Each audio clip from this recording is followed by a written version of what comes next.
keep on talking because all of a sudden it'll say, oh, it's streaming on YouTube. And this time, because I messed up the last like how many times, I am going to make sure that I shut down this web page that has us going because it says done. And I don't want it to No, talk. we're not going to have any technical problems anymore. Nope. There's my positive vibes right there. Yes. And we My are live. Okay. So I don't know why I'm seeing myself in the video completely delayed, but I don't care. So welcome everyone to, I like to call it season 2 because it's the first episode of 2019. Happy New Year! We are gonna kick this off with I'm just so excited about this year because we're gonna do some different things, but still keep some things the same. And we're gonna continue to bring the high energy and high fun, which is crazy because yesterday I was like down in the dumps, like, I need some energy. And all I needed was to do one of these episodes. So before I bring on my lovely guest, let's roll the intro, yo. Welcome to season 2 of Cheerful Conversations.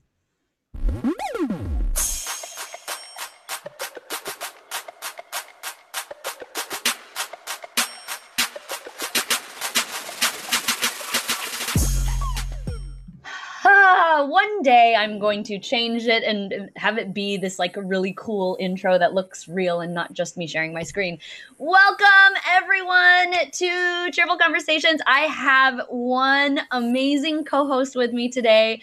We have known each other for what, 2 years now, maybe? Yeah. She is one of my dear friends and one of my clients who has been in my accountability success circle program. We get to spend a lot of time chatting and talking about life goals and getting stuff done and having fun and all of these things. Patricia, do you want me to call you Pat or Patricia? Doesn't matter. Doesn't matter. Patricia, either one works, yes. Pat Windon, woohoo! Pat Windon, yes, in the house. In the house.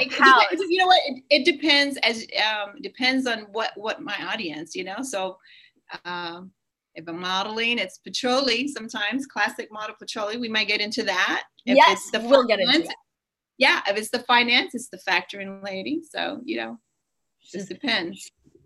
I'm a chameleon, a little bit. She is a chameleon, and so am I. This is why we have so much fun together.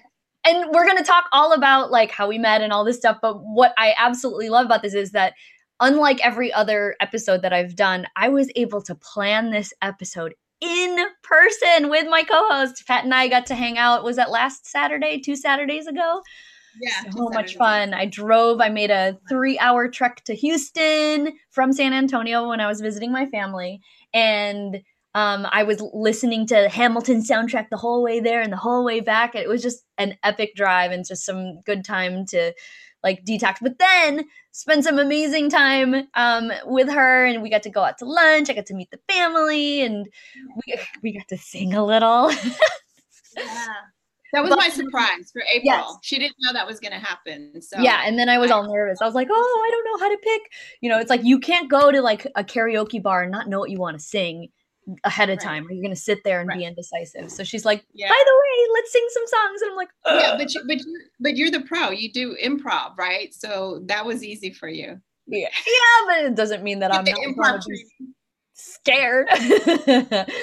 All right, so let's just get the show on the road. I just need to make sure that I can find my notes and talk about whatever we're going to talk about today. But so our theme for today is called Age Ain't Nothing But a Number. And who sings that song? Is that like Mary J. Blige or something like that? I don't remember. I don't know, but it when I say it, it makes me want to kind of like, you know, snap. Yeah, totally.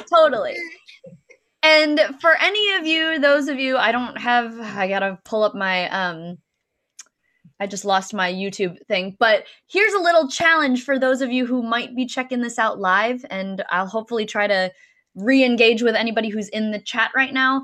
Not that we expect too many people in chat, and you know, sometimes we just want to talk to each other, but we get to do it in public.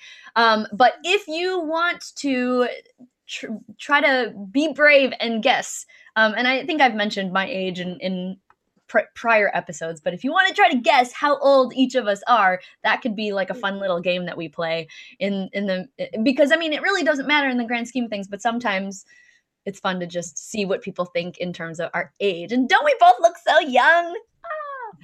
So, anyways, so age ain't nothing but a number is our theme. Pat, while I pull up my the YouTube chat, why don't you tell everybody your spiel? What is it that you do in life and all of that?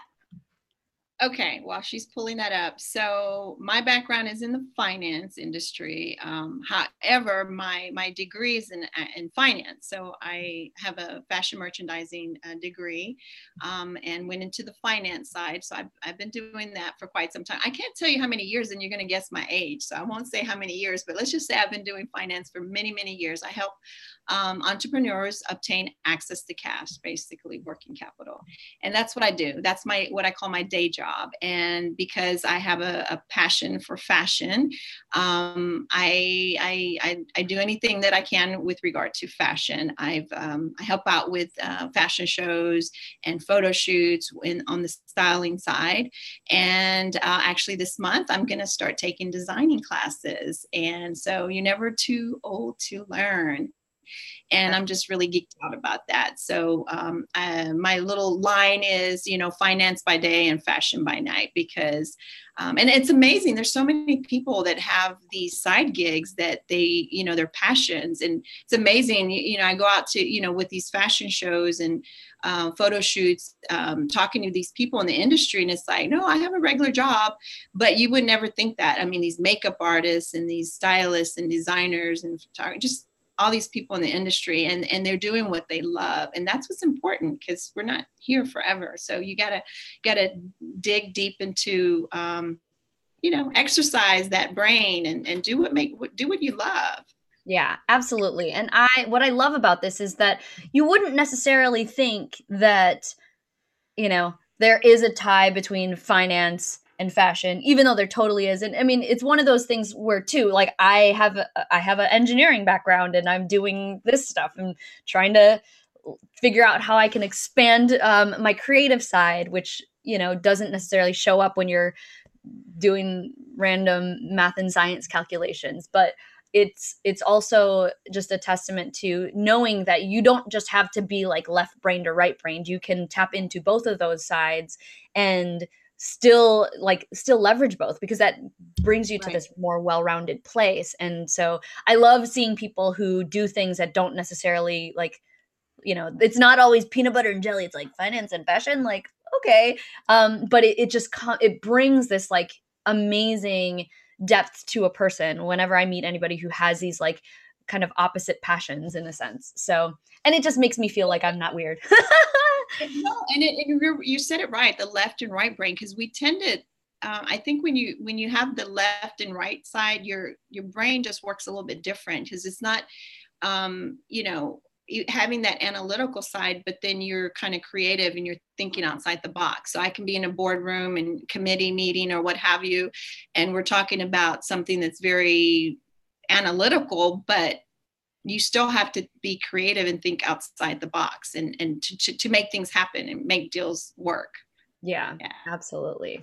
So yay! Okay, so now we need to get into a little bit more detail about how we met. So why don't you say this? Because it's so funny, when we were hanging out a couple of weeks ago, we were trying to figure out exactly like what was the thing that connected us. But I thought that was funny. So you tell me how we met. So and we still don't know the exact person that connected, as far as the webinar and so forth. But I love to learn. I'm always learning. And I was attending a webinar that Apryl was the facilitator. So I can't even remember the topic, but during that webinar, Apryl had this little contest, and I quickly filled out the form and send it in. And I got a 1 hour free session with Apryl.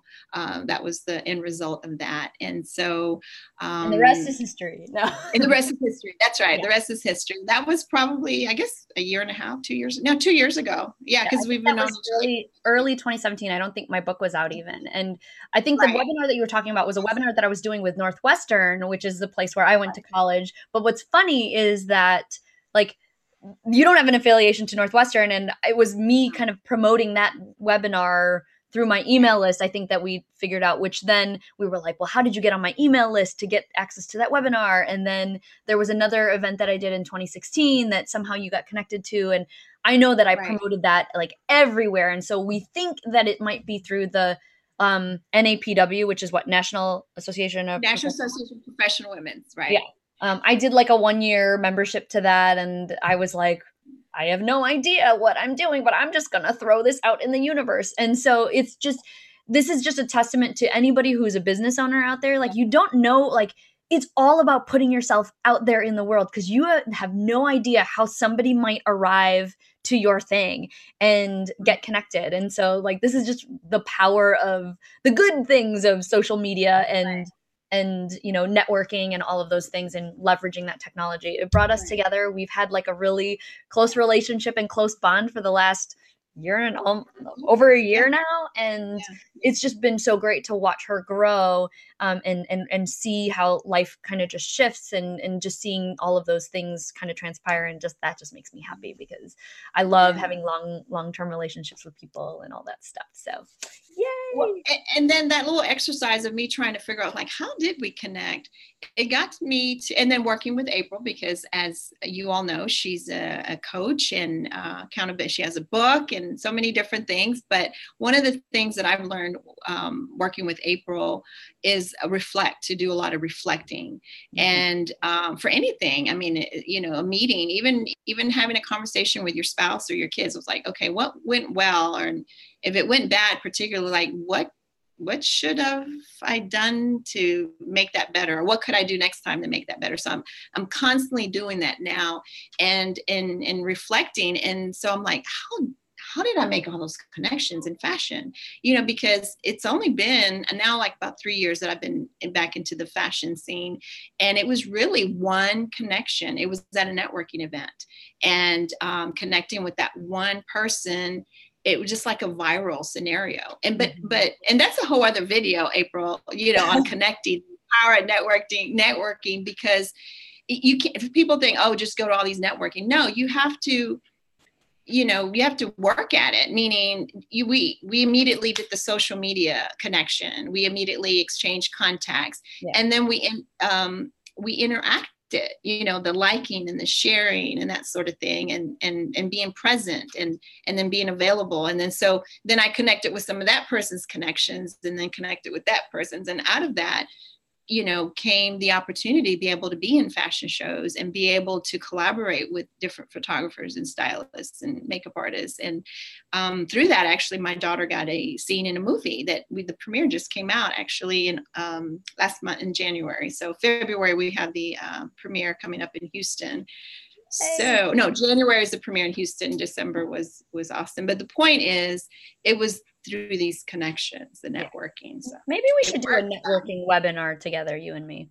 I think so. I mean, and I'm a visual. Apryl knows that I'm visual. So I actually did like, a piece of paper. It's like, okay, here's the photographer, and then, dot, and it's like, okay, but it was through this person and then this person. And it's like, wait a minute. And, and then you end up going to church with these people and some of these people are like in your back door. It's like, but you wouldn't have known that had you not connected with this other person. It's crazy. Exactly. So that whole like 6 degrees separation, or the Kevin Bacon thing or whatever, like, how does that go?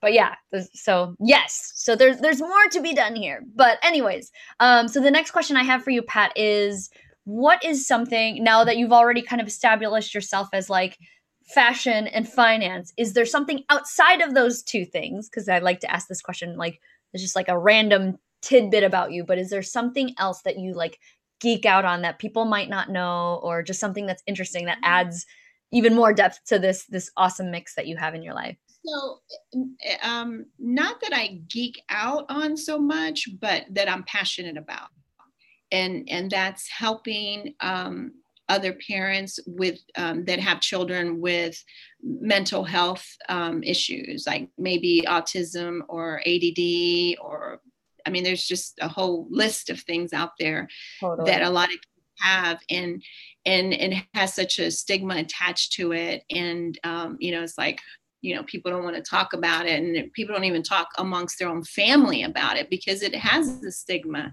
And so I'm a parent of a child that has issues. And so I had to learn the hard way. I had to go out and do a lot of research and want to pull my hair out and that sort of thing. And so and it's an everyday struggle. So I always say, it's like, if I didn't have to, to make a living to pay bills, and I just, I think I really feel that I would probably, start a nonprofit or something like that, just to educate. And there are some good people out there that are already doing that, but there's not enough. There's just too many parents that don't have a clue, and it's crazy. I mean, these kids are mean. There's some bullies out there. Yeah. And that's a huge passion of mine as well. And I'm like, down the road, when I'm famous and have all this money that I can just dish out, like, I really want to do something for mental health, just because I feel like it's so important. Like, it has such a big impact on our world's, like, happiness, our future. Yeah. In fact, I just messaged, there's this one model that I had known about, and the mom manages her account. And again, through the connections, she happens to be in the UK, so she's not even here in the States.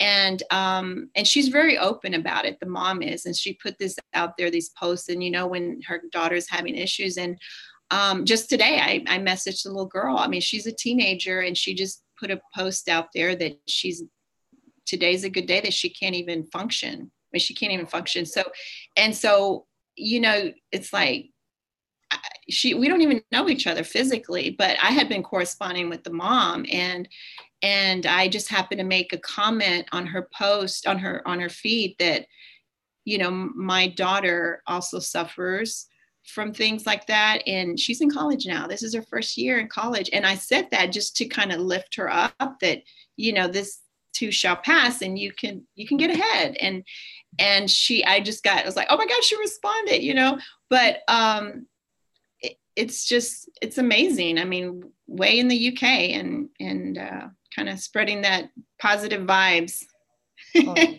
Totally. Ugh. So that's something you didn't know too much about. You didn't really know. Yeah. No, that's great. I mean, I think I can.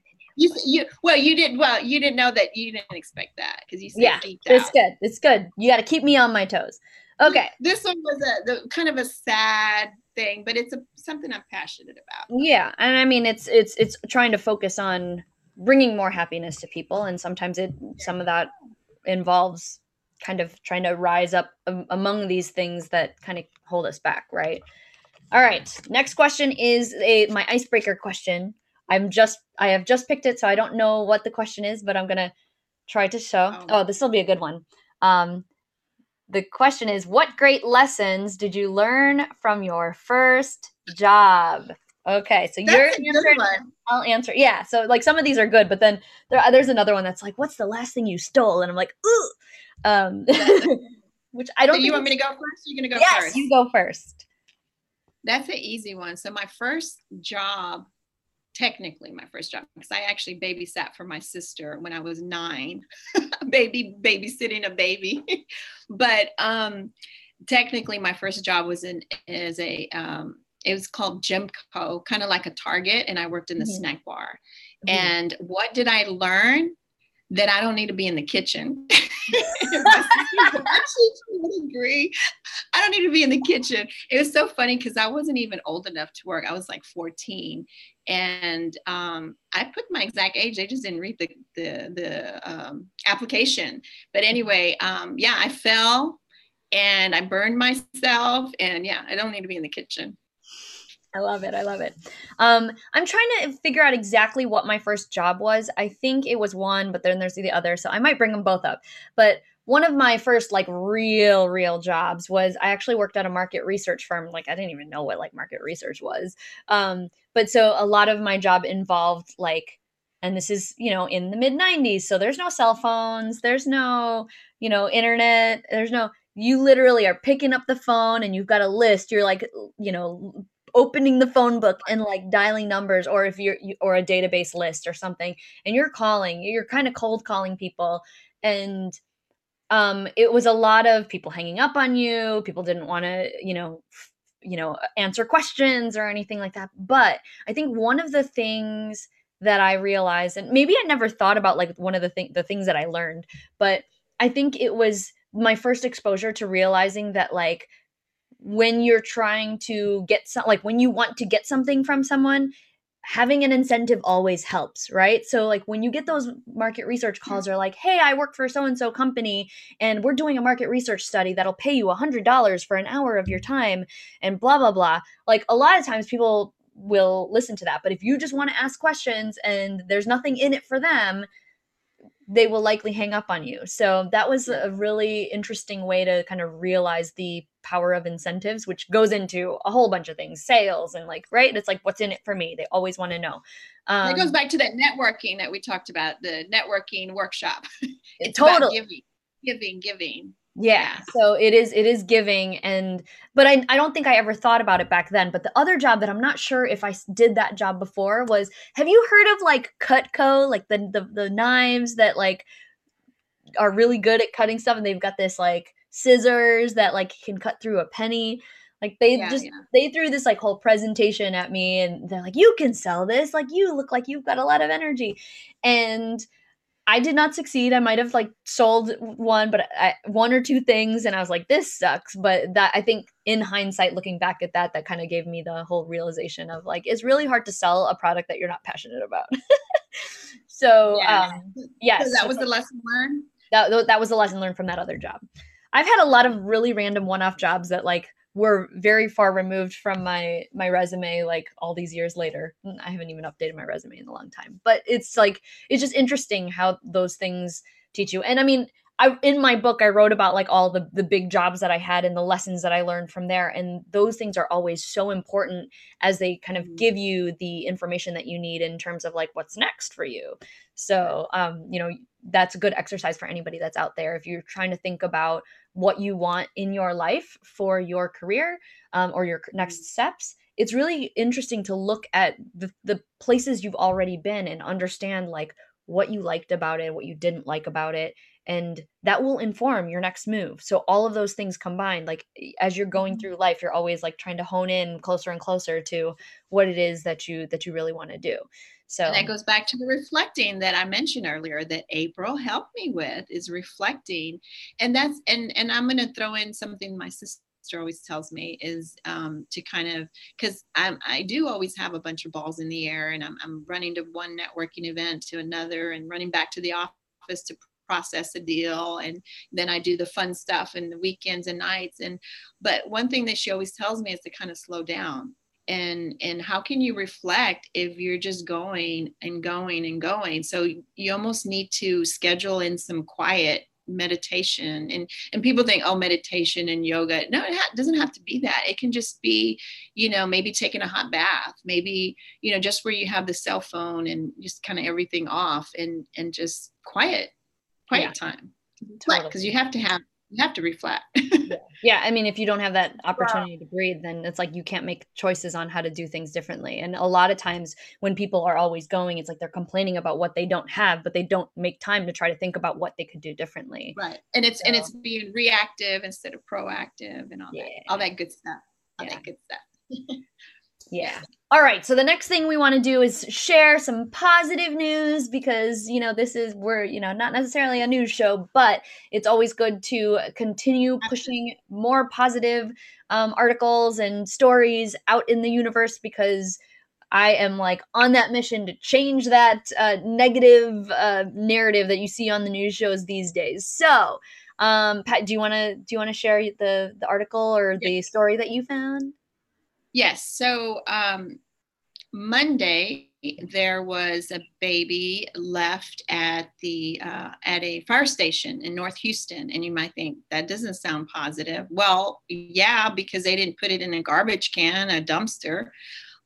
So in Texas, we have what's called the Moses Law or Safe Haven Law. Mm-hmm. So if you I can't remember how young the child needs to be, but basically, if you take the child to a like a hospital or fire station or something like that, then you will be kept confidential. You're not going to be prosecuted.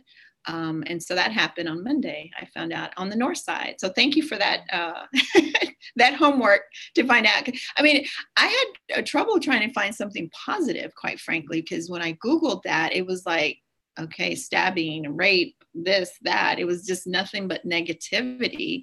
And that can be construed as negative too, but it's a positive thing that we have that law in place in Texas, and that mother chose to do that. Yeah, totally. And I think, and it's, we've been having this dialogue for the last 5 or 6 months, in terms of it's just getting harder and harder to find news stories. It's actually getting harder for me to find stuff, because now that people have kind of pointed out, like, it is always kind of stemming from a sad place, which might be unavoidable, but I've been trying to find like different things that are like, well, hey, here's a positive news story. So the article that I found, which was really interesting, and it was actually based on a woman who is in Illinois. And I thought I heard about this on the radio at some point, but there was this woman who, she basically decided to publish 365 love letters over the course of 2018 to just spread more love and positivity. And so every day, and I think she did this actually on Facebook, and these were some people who she never met really, or didn't really know that much, but then just wrote a little letter of positivity to each of those people and placed it in a public place.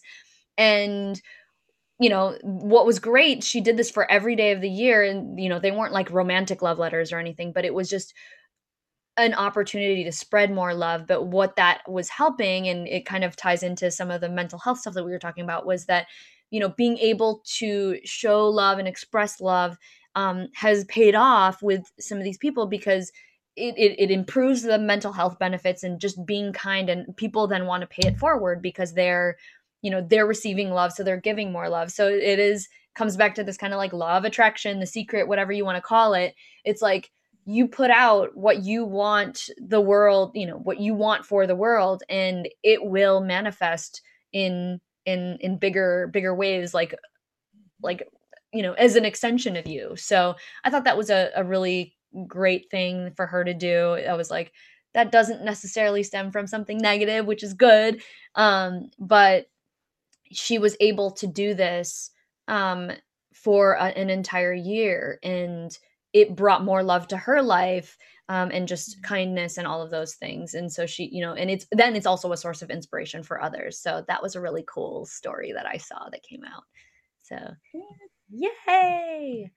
All right. So are we ready to talk about this whole age thing? Sure. I'm ready. Okay. So I don't think anybody has commented yet, which is fine, but we'll have to see. Maybe we'll have to do something so that people will never know. Or maybe we will.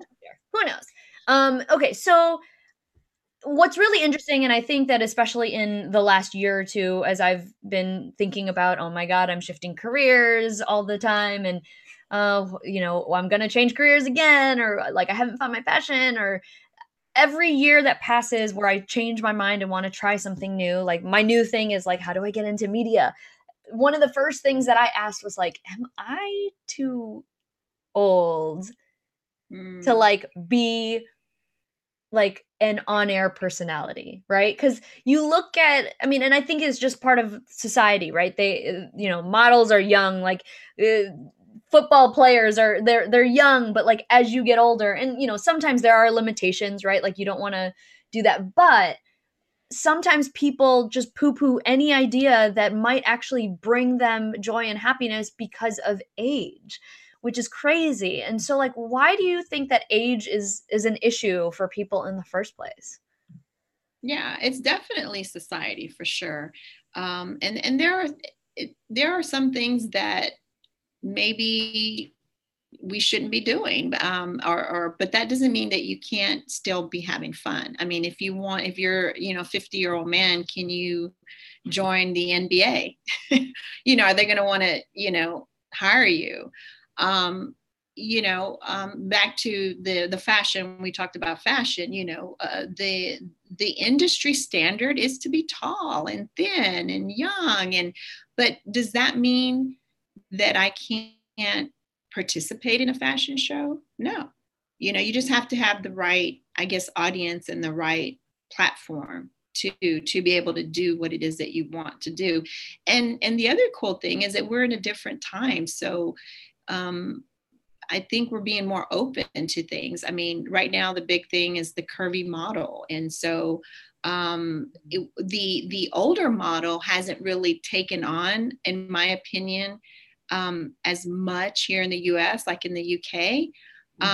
So my thing that I mean, your question is why I would say society. And then to add to the why, we buy into that and we just pass it on, that idea of like, I can't do that.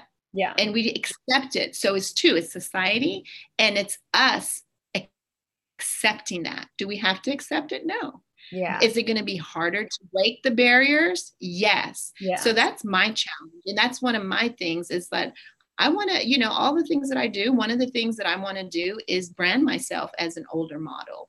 But I have yet to find that. I mean, yeah, I'm doing the local fashion shows and stuff like that, but why not anything bigger? Why not be with an agent?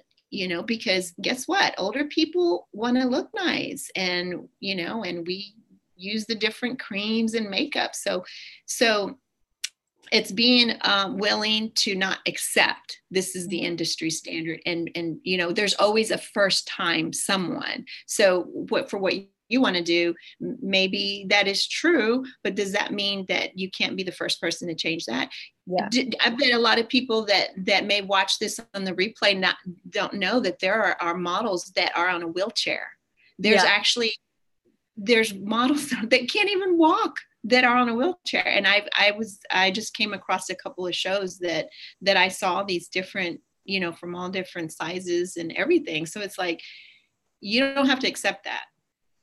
Totally. And what was coming up for me as I was listening to you is that the age is one form, or is one kind of label that we place on ourselves in order to feel connected. And I've always had this struggle thinking about labels, right? Because one, it may show one facet of somebody. So age can be like, okay, I'm in my 30s, whatever.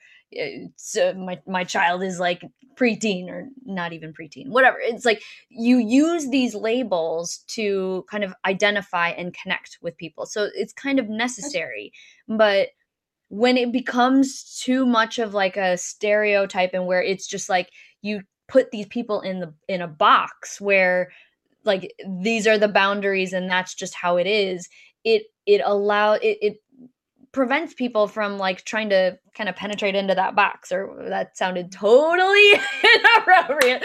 But like I just thought of like SNL, Justin Timberlake. It makes it so much harder to do. And I know that times have been changing where people are like, okay, let's bust through these labels and let's be a little bit more accepting. And but at the same time, there are certain things, like when we were talking about like a football player or whatever, I think it just makes sense that you are more physically agile when you're younger. And not to say that you can't be 50 years old and be playing baseball, or even that being a football player and then turned into a baseball player, or you can go across those boundary lines. But it really all depends on your own personal drive and your own personal skill. And so, I mean, some things, like you might just think like, okay, hey, like a 60-year-old probably shouldn't be playing football because of all of these health implications. That makes sense. But that doesn't mean you can't be a coach. That doesn't mean you can't be a coach. Yeah. And it's also just trying to figure out like what really makes sense for the individual. And so not just like going straight to that label of like, okay, we are, you know, X number of years old, and you can't do that. You're already past your prime. Like, it's Right. not going to work.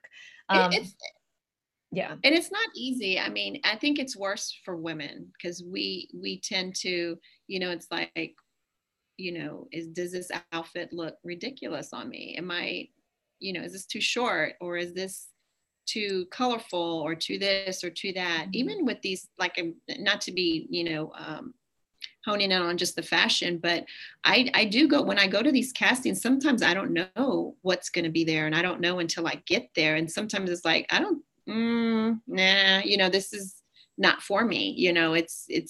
I don't want to look ridiculous, but at the same time, I want to represent. So, Yeah. I don't know, you gotta, but I totally get what you said, like, am I too old for this? And that's where, and then you gotta, and what's difficult, Apryl, is like, because you're going to have all the naysayers. You're going to have people say, what the hell are you thinking? You have the negative people that will say that. And it's just like America Next Top, not the Next Top Model, but America's Idol, and some people go out there singing. It's like, do they not hear themselves? They don't sound good. They're tone deaf. They don't need to be out there. And why can we all see this and hear this, but they can't? I don't want to be that person. I don't want to be that person. So sometimes I do question myself, and it's like, should I be doing this? And then you have your family and friends that love you, and they want to support you, and regardless of whatever. And then sometimes that may not be the person that you need to be asking, because they're going to love everything that you do. So it's not easy, Yeah. It's like, you have to kind of balance that in a way that, are they just saying that to be nice? Because I'm looking at my hair and it looks crazy, and they're saying it looks good, and it's like, you have to kind of, I don't know, you got to go with your gut. I think you have to go with your gut. Absolutely. Now, so I have always been in the place where my age has a lot of times people think that I'm a lot younger than I actually am. And it was funny because I felt like up until I was like 25, everyone was like, you're like 16 years old, or like I was a teenager. And now it's like, oh, you look like you're like 23 or whatever. And that's great. Like, as you get older, it's like, yay, they think I'm younger. But there was always this piece of me that I felt like I had certain barriers because I looked too young sometimes, and people wouldn't take me seriously. And I used to hate when I would go to work and some of my coworkers, which maybe they were like 10 years older than me, but they would call me kiddo. And I'm like, I'm not a kid. Like, it almost gave this sense of like that I'm like too like or I'm not like at their level or something like that. So have you ever had a situation where you have been in a place where like age was like a limiting factor and prevented you from getting certain things that you wanted? Like, I'm just thinking about if my boss was like way older than me, and then but I was or somebody that I was working with, it was me versus somebody who's like 10, 15 years older than me, and thinking that I wasn't qualified because I was still too young. Do you have a situation like that in your life where age became like an issue, but when it shouldn't have been? No. I haven't. She's like, damn it, she's not supposed to just answer. I haven't. I haven't. It's the truth. But with regard to the topic of age, I think it's I can see where that can happen though. But I just never, I mean, I kind of worked my way up the ranks. And yes, at one point I was that young person working my way up. Being in the finance industry, it was very male dominated, very Caucasian male dominated. And, I'm not that. And so I ran into that more than anything. And because it was commercial, as a commercial banker and underwriter. And so I came across that more than the age. But, again, I was young at one point, and I did work my way up from a part-time teller to a senior VP. And so, yeah, it was more, I think it was more gender than age for me. But Which is But just another label. I mean, that's a whole other topic too. Yeah, the whole gender thing. But I think to me, age, in the spirit of the topic of this, what we're talking about, age ain't nothing but a thing. THANG. It really, because it is the mindset. Totally. It's the mindset, because my boss at my day job, she's younger than me. Mm-hmm. A lot younger than me, and I totally respect her. I mean, she's extremely smart, and and there are some people who don't, that doesn't jive well with, because I mean, and I think it's very interesting. And of course, like, we're talking about this because we know that you don't use that as like a judgment factor, but like, there could be other people who look at that dynamic and be like, oh, what does that mean? Yeah. And it's the receiving part. It's the thing about age, it's their problem, not your problem. I don't have a problem walking on a runway. That ain't my problem. It's your problem if you think I'm too old or what have you. But in the corporate world, it's the same thing. It's not, just because I may be older, some may think, oh, she's an old dog, you can't teach an old dog new tricks. Or the opposite, that person, like, I've been there, done that. I've been around the block.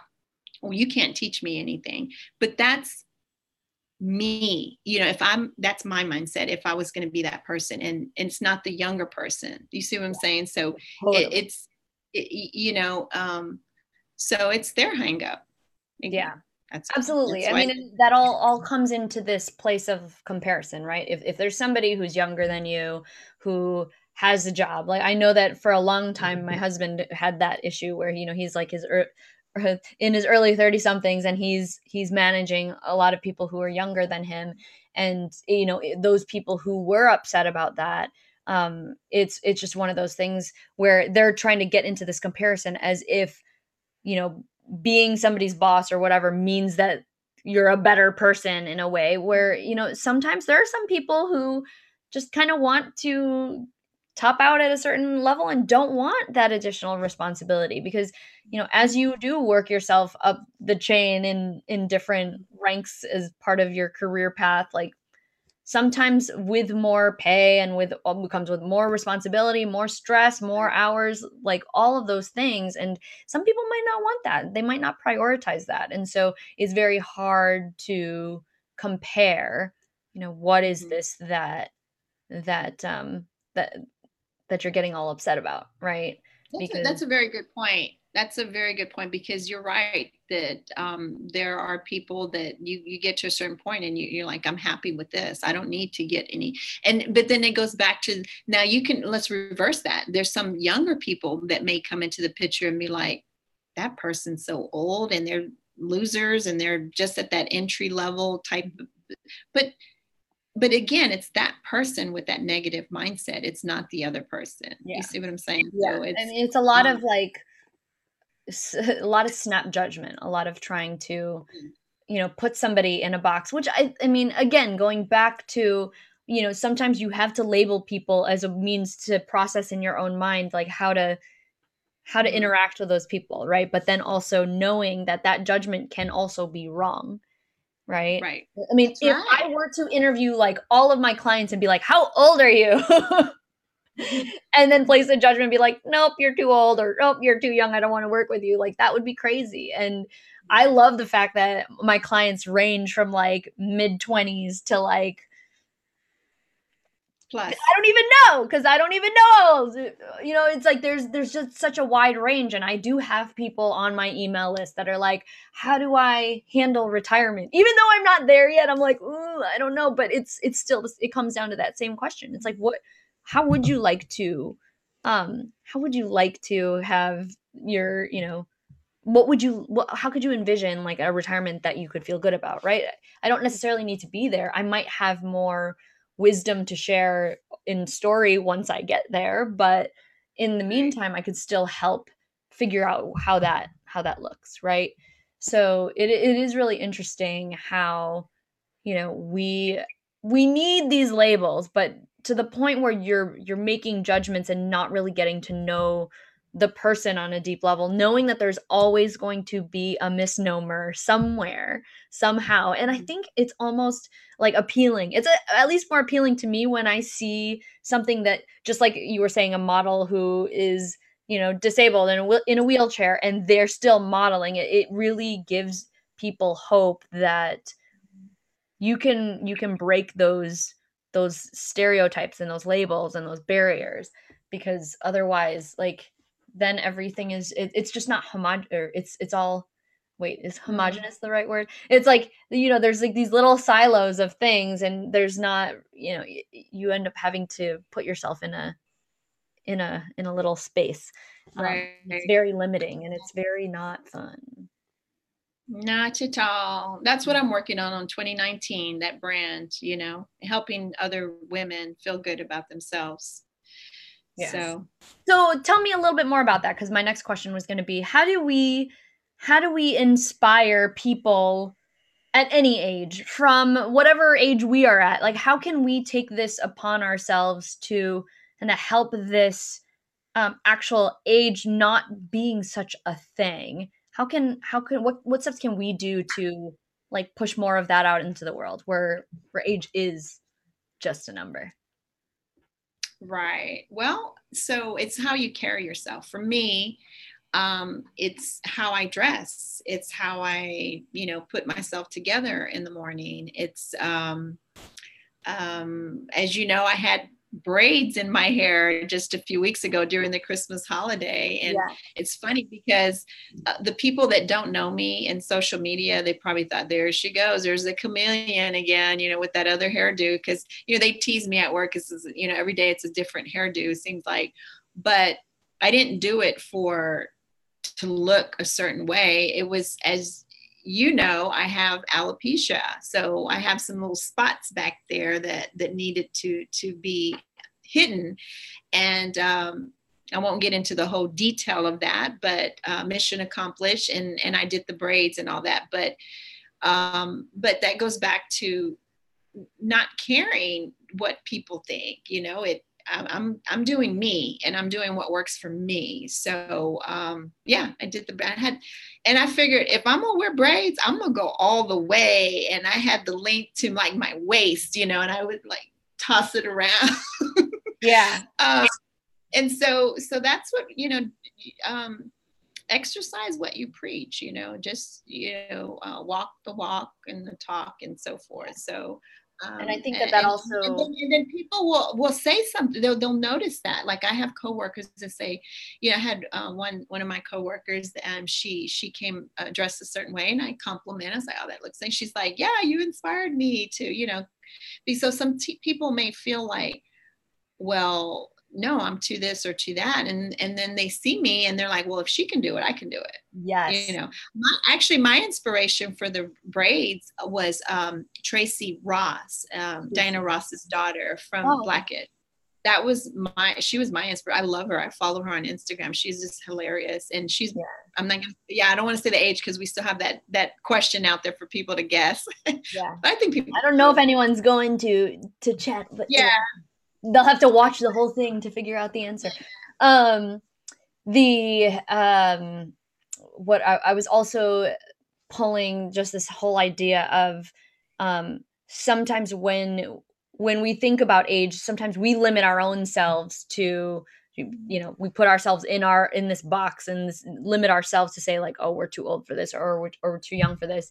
And so it is a lot of trying to like wrangle the mindset of, you know, why does that have to be true, or is that really true? And I mean, not accepting that. Yeah, and being able to talk yourself out of, no, I can't do this because I don't have this. And I mean, you could take this beyond age and talk about any sort of label, like, oh, I can't make X dollars because I don't have a degree, or I can't, you know, like, there's so many things that we tend to limit ourselves. And so it's first noticing that we are limiting ourselves in that way, and then asking, you know, how true is that we are able or not because of XYZ limitation or XYZ label, and being able to lovingly understand, like, you know, if and that's, I think here's the other piece. Sometimes people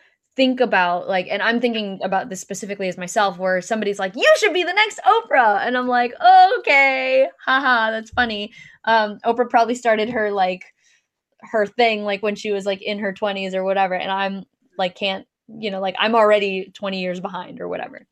And you can't, but then you're also thinking about like you're poo-pooing the idea, but it doesn't even need to look that way, right? Because Oprah in the 80s, 90s, whatever, however long she had her show going, like technology was really different then. So if somebody were to, like, if I were to say, oh, I can't do, like, I can't be a TV show host, for many reasons, like, oh, I have this type of lifestyle and I don't want to deal with all of XYZ.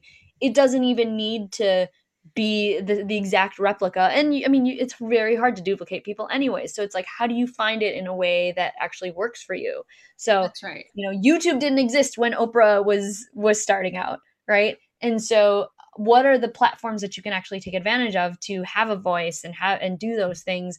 So it a lot for me too. I mean, because I do sometimes say like, oh, I'm too old, like I can't do that anymore. But and of course you won't be able to do it if you have a mindset like that. But if you try to get crafty and say like, you know, what's a way that I can actually make this be something that is achievable and attainable, considering who I am as a person, and not letting like, oh my God, I can't be like Oprah because there's just so much that she did and I'm already behind. I can't catch up.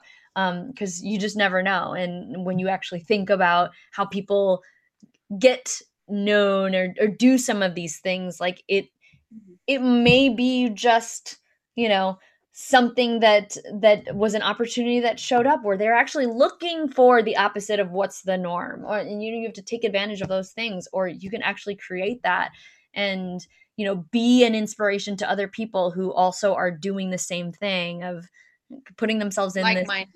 yeah, putting themselves in this box and saying like, hey, if I can do this, then you can do this, right? And I think even for me, like one of my things is like, hey, I want to have more fun, but I want to make sure that I can show people that like you can do what you're passionate about and still be have a lot of wealth around that, financially, emotionally, all of those things, and not feel like you're not, you know, that you have to sacrifice, you know, money in order to do your passion. Like that's one of my goals, to show people. So if I can show people that that's possible, and in that right way, that will inspire other people to go for it too, because we all just are.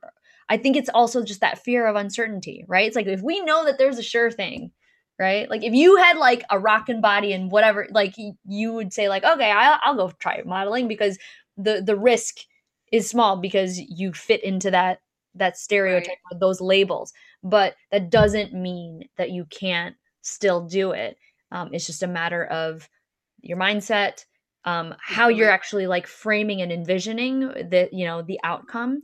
And Right. then also just really truly, and I think this speaks to what you were saying, is like being yourself and exuding that piece of you. Because when you allow your age to dictate like and label you, then you know, it's like you lose that individuality, like you just become a part of that label, but you don't have to be, which is Right. crazy.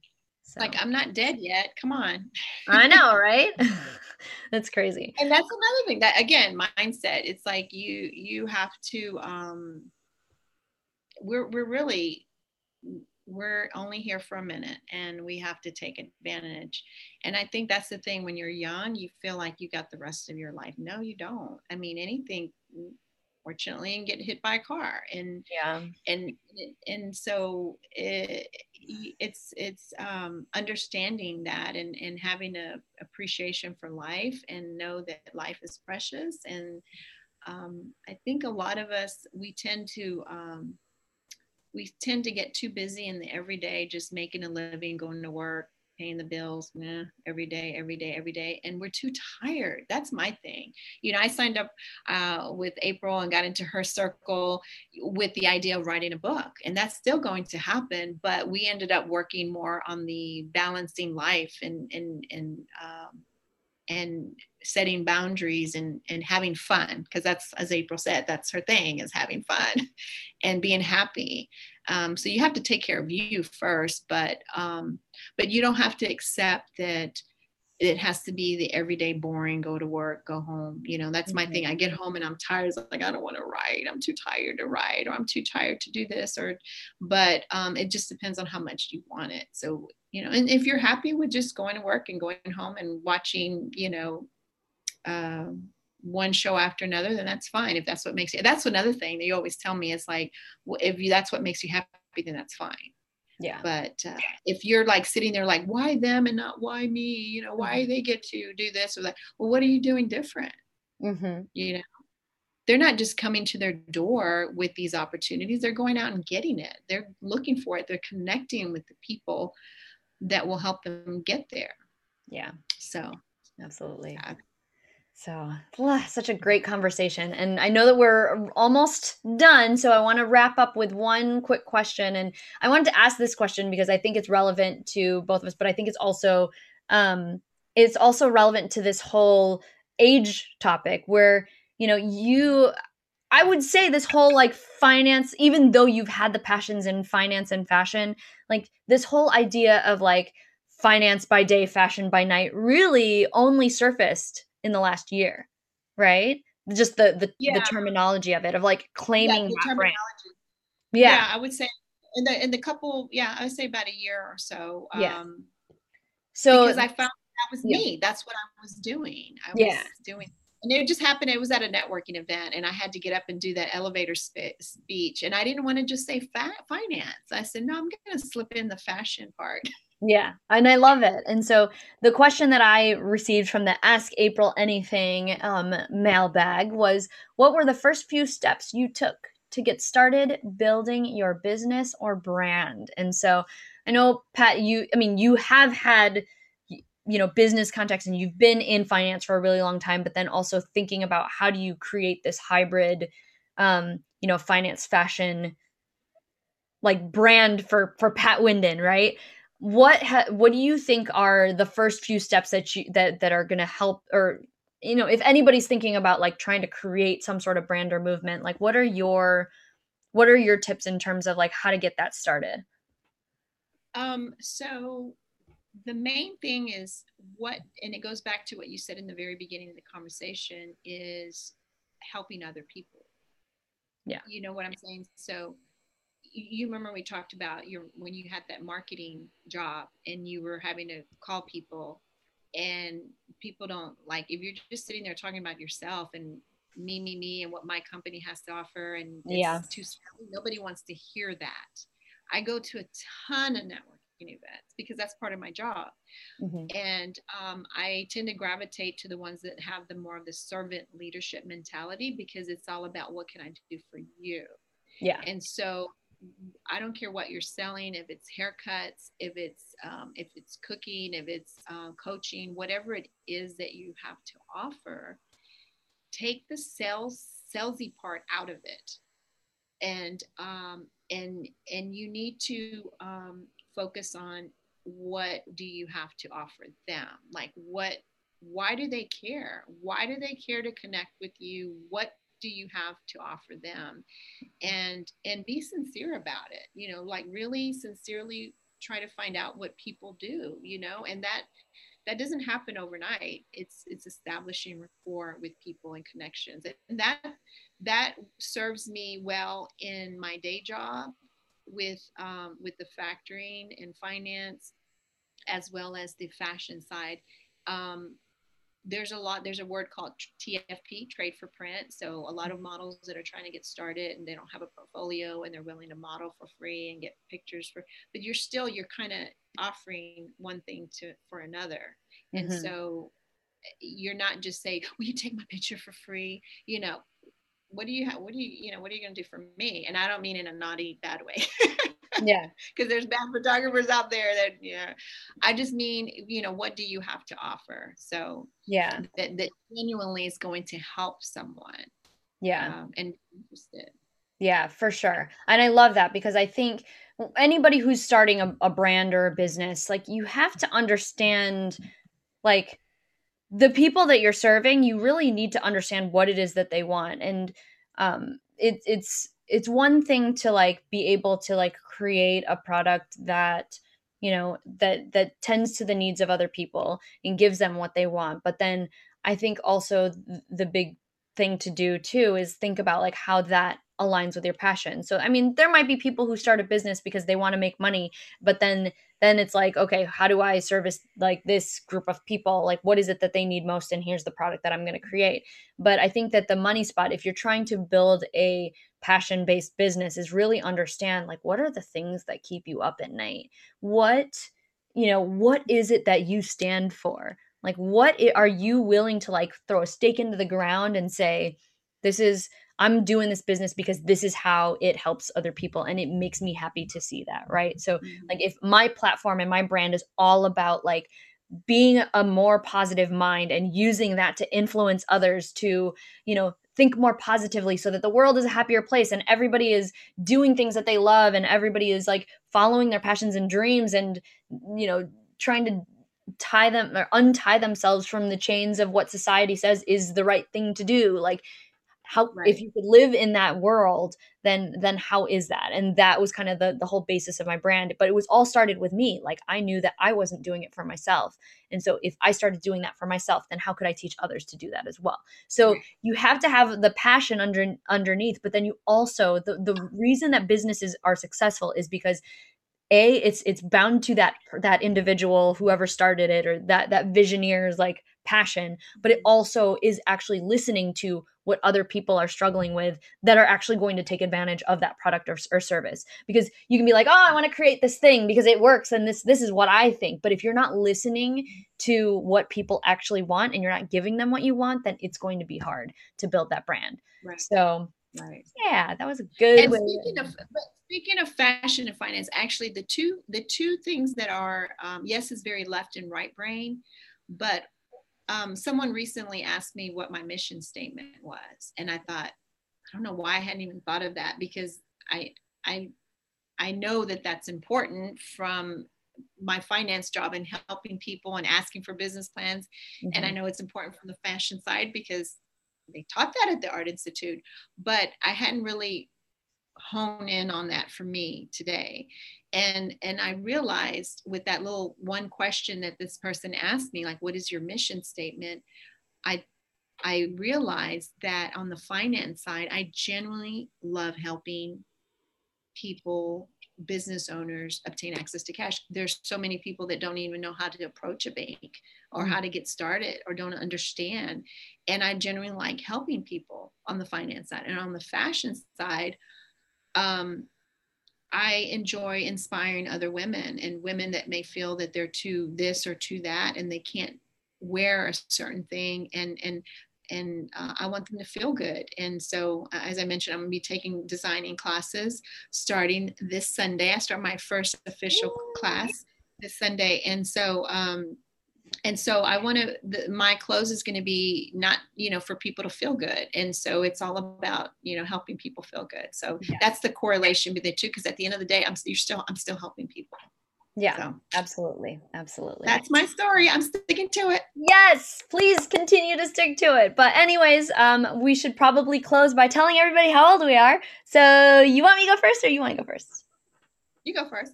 I am turning 39 in April. So this is not a 20-year-old body, although I wish that sometimes it was. No, I'm kidding. But yeah, I'm enjoying my last year of my 30s, and then I'm listening to all the people who are like, oh, 40s, everything, that's when everything starts to break. Even though I think I said when I was 30, oh, that's when everything starts to break. But anyways, I am here. Yeah, it's not 40. 40s is nothing. I know, it's like I feel like as you get older, you always just say like, oh, the previous decade is always easier. So, Pat, how old are you? 50. 50. Doesn't she look gorgeous? I feel like her spirit is like even younger because it's like that's why we totally jive and we talk about some of the funniest things. And it's funny. I did my, as you know, I did a photo shoot before I turned 50 for my 50th birthday party, which actually I'm going to be 51 in February. And I did the photo shoot before I turned 50. It was like a It was the summer before, and the photographer, she was promoting it of 50-year-old. I'm like, I'm not there yet, I still have a few more months. I know.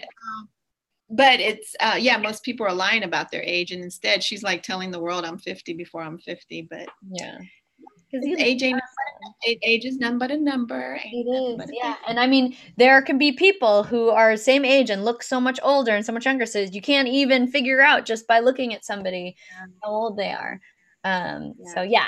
But anyway, preserve the vessel. That's what I'm going to help people do. How to preserve the vessel. Preserve the vessel. Awesome. So excited. Thank you so much, Pat. You should do that at any age. Don't wait till you're older to take the makeup off at night before you go to bed. I just started washing my face every night. Like that's part of my. I'm teasing Apryl. I know. No, but I did. I was like, I got to start because I have people like, you're going to regret it someday. And I was like, well, maybe I'll just regret it when I regret it. Like, I don't want to be living in fear. But then I was like, okay, I can wash my face every night. I can take 2 minutes to do that. This is all part of the slowing down thing, right? So anyways, thank you so much, Pat, for being on. This was so much fun. Thank you for launching year 2 of Cheerful Conversations with me. And I wouldn't have had it any other way to just have one of my favorite people much success to you. Yes, and of course you, and who knows, we'll be in this place to see like how things kind of transpire over the year. You can check in the notes and on on my website, like how to get in touch with Pat, how to follow her. You got to check out some of the photos that she puts online. They're amazing. And just follow her. And thank you guys for watching. And let's kick this 2019 off on a good foot. So thank you so much, and bye.